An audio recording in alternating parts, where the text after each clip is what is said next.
The Silk Roads of Eurasia were not only the lifeline of the ancient world economy, but also served as one of the most significant conduits for cultural exchange in human history. At the very heart of these interconnected trade routes lay Central Asia, a region that shone as an iridescent diadem of cultural, economic, and religious diversity. Among the many vibrant civilizations that thrived in this dynamic region, one of the most captivating was Sogdiana, a historical territory that spanned modern-day eastern Uzbekistan, northern Tajikistan, and southern Kyrgyzstan. Sogdiana is perhaps best known as the homeland of Roxana, better remembered as Roxana, the wife of Alexander the Great. But beyond this historical figure, the Sogdian civilization was a critical nexus on the Silk Roads. Its unique position made it a melting pot of nomadic and urban lifestyles, combining the adaptability of the steppes with the sophisticated craftsmanship and trade networks of settled city dwellers. This fusion was the secret behind Sogdiana's vital role in Eurasian globalization during antiquity. The Sogdians, an Eastern Iranian people closely related to the Persians, left an indelible mark on the ancient world.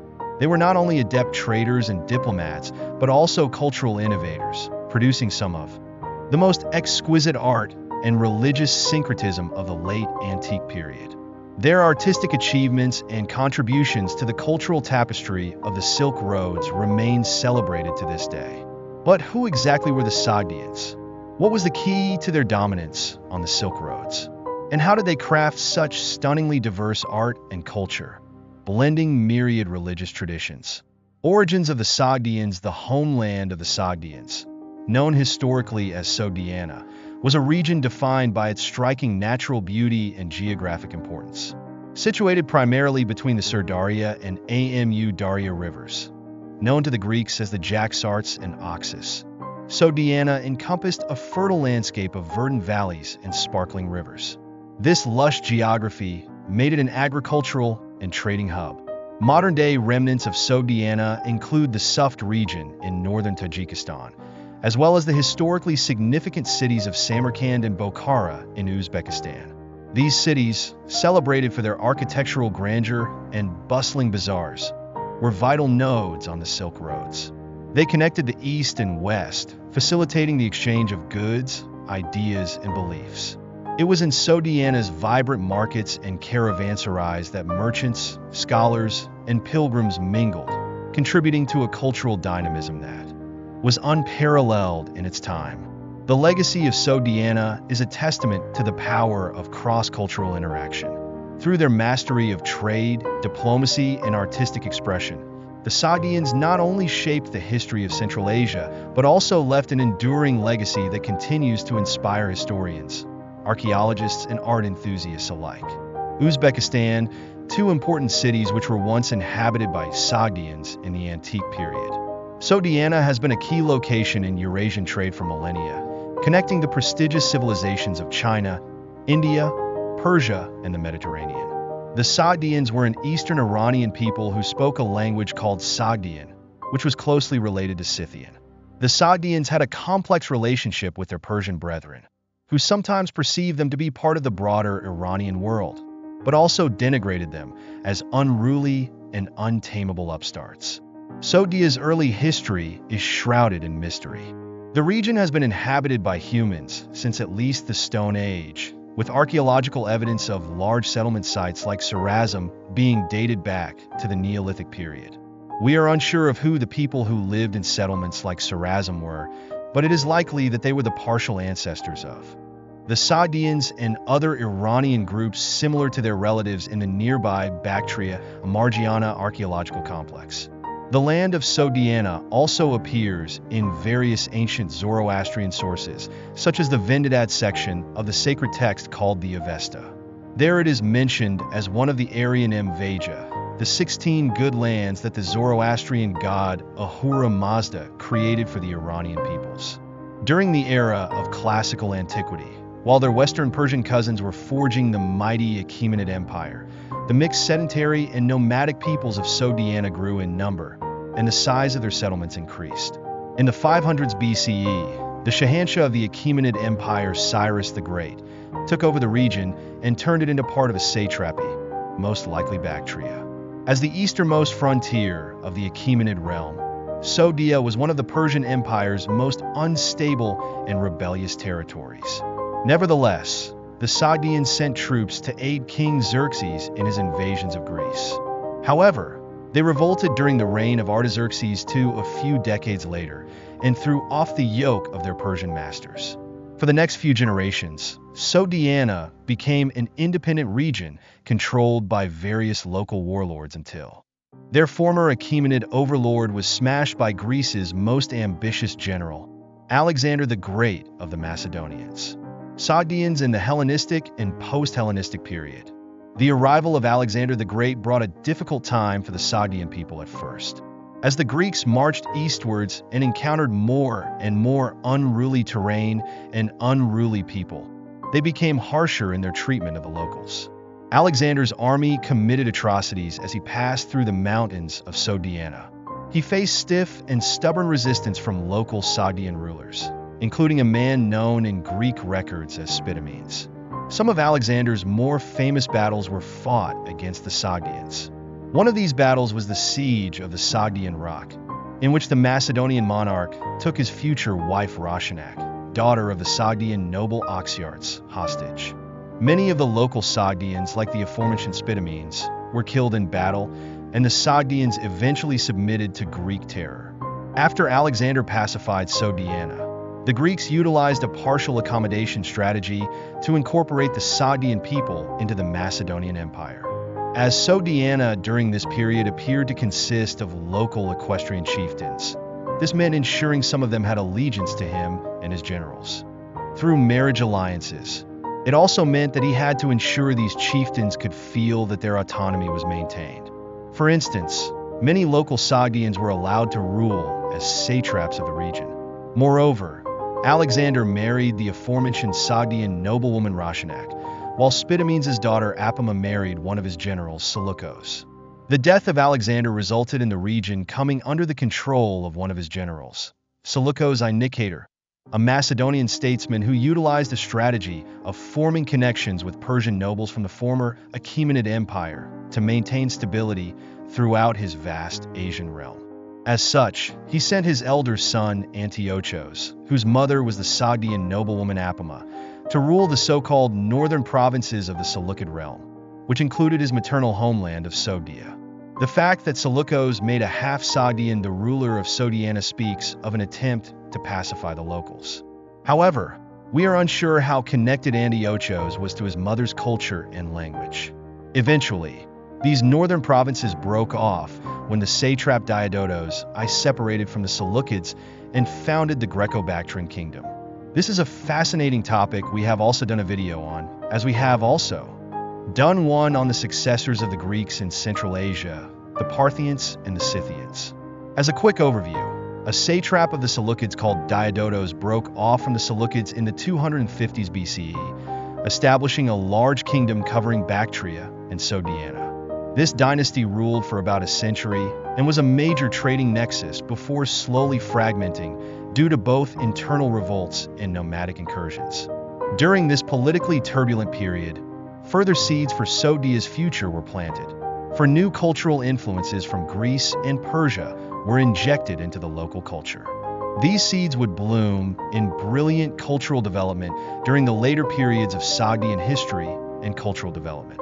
Late Antique Sogdia. Sometime in the 1st century BCE, the Indo-Scythian kingdom seized most of Sogdiana and incorporated it into its domains for a very brief period.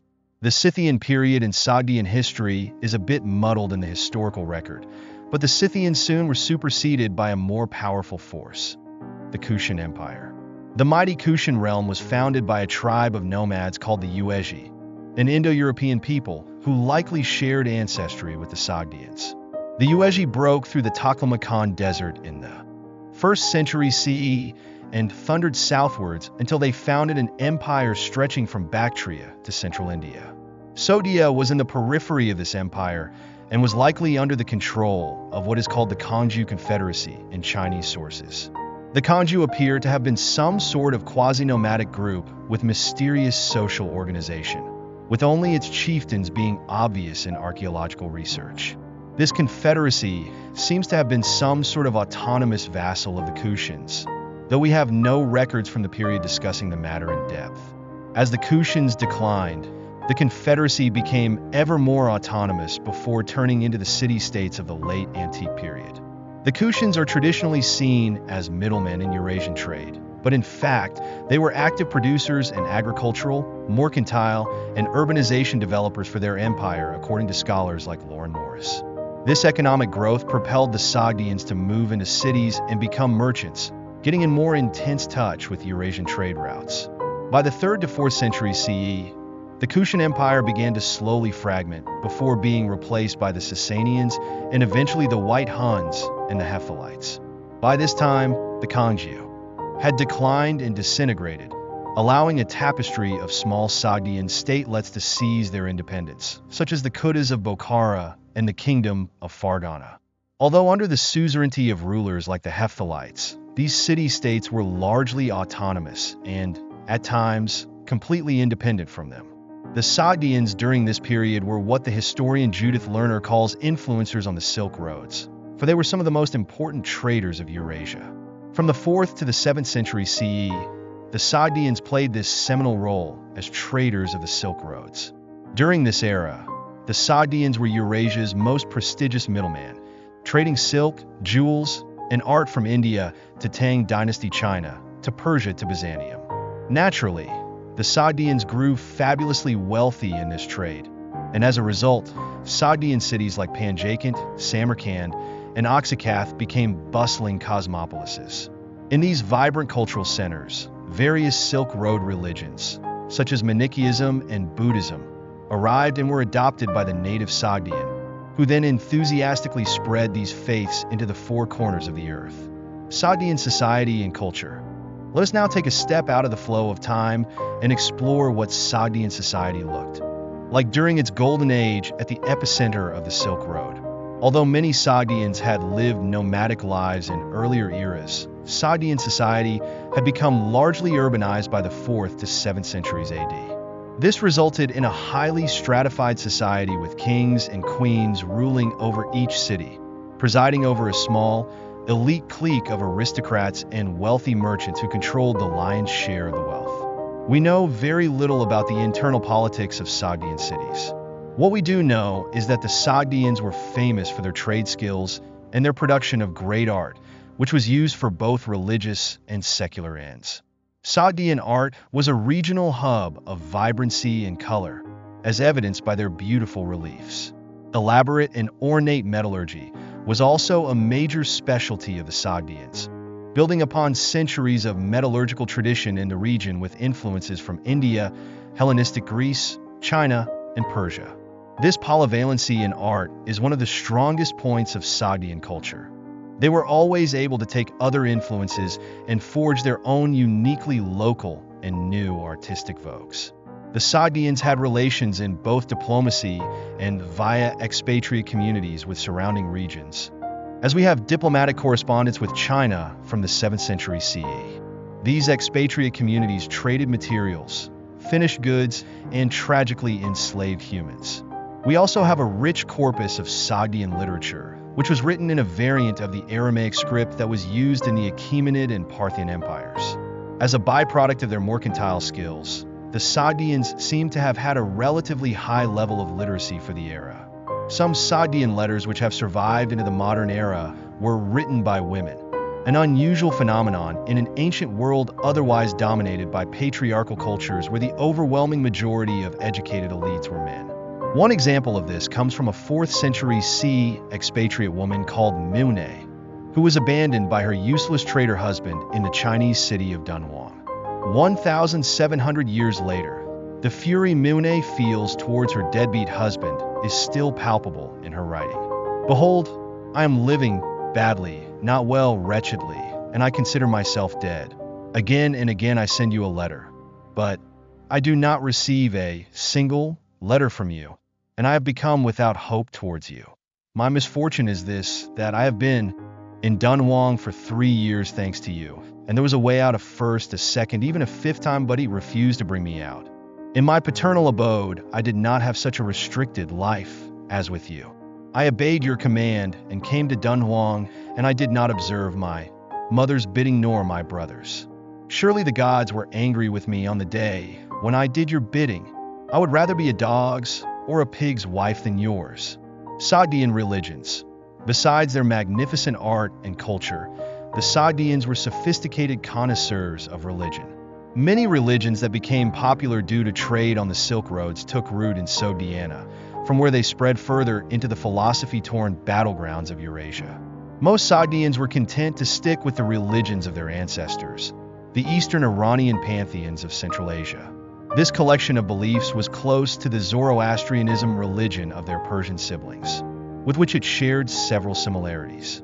One of these was the use of elevated ossuaries to bury the bones of the dead after vultures had picked the flesh from the cadaver. However, there are many differences, with the main one being that the Sogdians were polytheists who worshipped many naturalistic deities, while their Iranian cousins to the south were monotheists focused on Ahura Mazda, the god of light.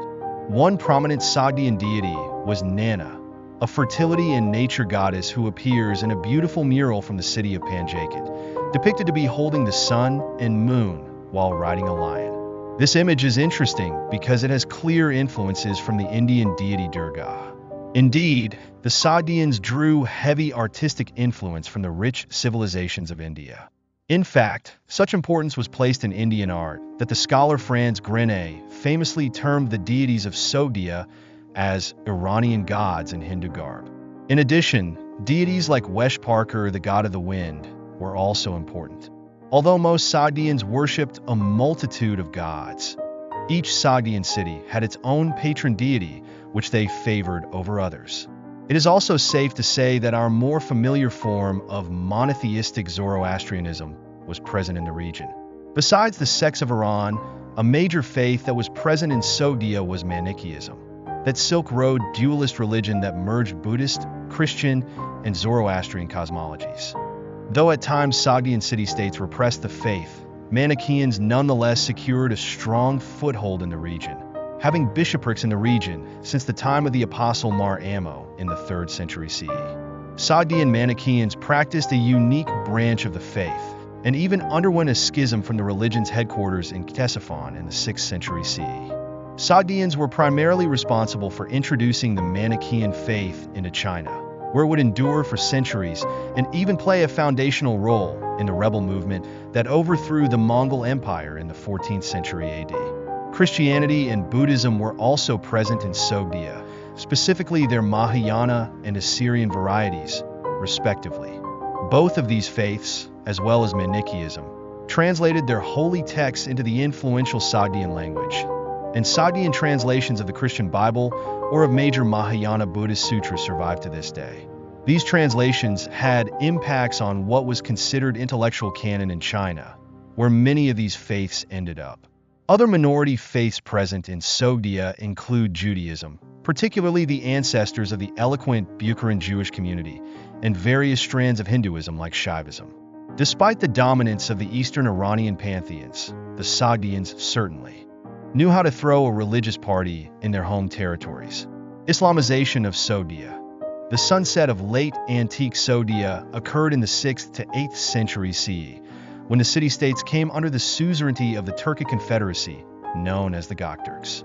During this period, the Eurasian trade routes upon which the Sogdians thrived continued on relatively uninterrupted, but soon major cultural and political changes were underway.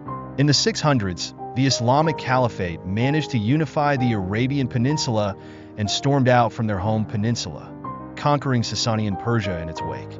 By the 700s, the Umayyads began to march eastwards from recently conquered Transoxiana and seized cities in Sogdiana, taking Samarkand in 722 CE. Despite pleas from Sogdian nobles for assistance from Tang dynasty China, no help would manifest. By the late 700s, most of the region was officially under the control of the Islamic Umayyad and later Abbasid caliphates. For many Sogdians, the Islamic conquest did not impact their daily lives. They continued to move across Central Asia as traders. However, The influx of Islamic influence produced some hybrid religious traditions that merged Islam and Zoroastrianism and were used by local prophets to turn discontent into rebellions. Some of the hybrid Islamic Zoroastrian revolutionaries during the period of Abu Muslim appear to have operated in Sogdiana. For instance, al-Makana, who some scholars claim was of Sogdian descent, claimed to be an incarnation of God, with some influences in his descriptions reminiscent of the messianic Buddha of the future, Mithriya. Despite these revolts, slowly, the crescent of Nana gave way to the crescent of the Turan. Sogdian culture was transformed into something new. While the independent Sogdian city-states came under Islamic control, the cities themselves continued to be bustling hubs of trade, eventually becoming the capitals of new Persian empires. In fact, the Samanid Empire, which ushered in the new Persianate cosmopolitan culture, was partially based in Sogdiana. Thus, Islamization did not erase the Sogdians. It merely transformed them into a new form of cultural splendor as the Greeks and Kushans had done before. Conclusion. After the Islamic conquests, the region of Sogdiana, as it was known in the late antique period, was transmuted into the Samanid Empire, a powerful domain which presided over a flourishing of Islamic Persianate culture. Sogdian culture has survived into our current era, with the modern-day linguistic descendants of the Sogdians, the Yagnobis, still living in modern-day Tajikistan. Sogdiana is often remembered uncharitably as just a place where one passed through on their way to Constantinople or Chang'an. However, cities like Samarkand and Panjshir were just as glamorous and culturally rich as the great capitals of China and Eastern Rome. The traders of Sogdiana were some of the finest on the Silk Roads, and they also managed to transmit endless religious and philosophical texts of the late antique period. The Sogdians are one of the most interesting cultures in the ancient world. From their many deities to their beautiful cities, the Sogdians encompass the whole of the Silk Roads' beauty, creativity, as well as contradictions. In this way, their story is as luscious as the finest silk in the world. More videos on the ancient cultures of Central Asia are on the way. To make sure you don't miss that, please consider liking, commenting, and sharing. It helps immensely. Our videos would not be possible without our kind patrons and YouTube channel members, whose ranks you can join via the links in the description to know our schedule, get early access to our videos, access our private Discord, and much more. This is the Kings and Generals channel, and we will catch you in the next one.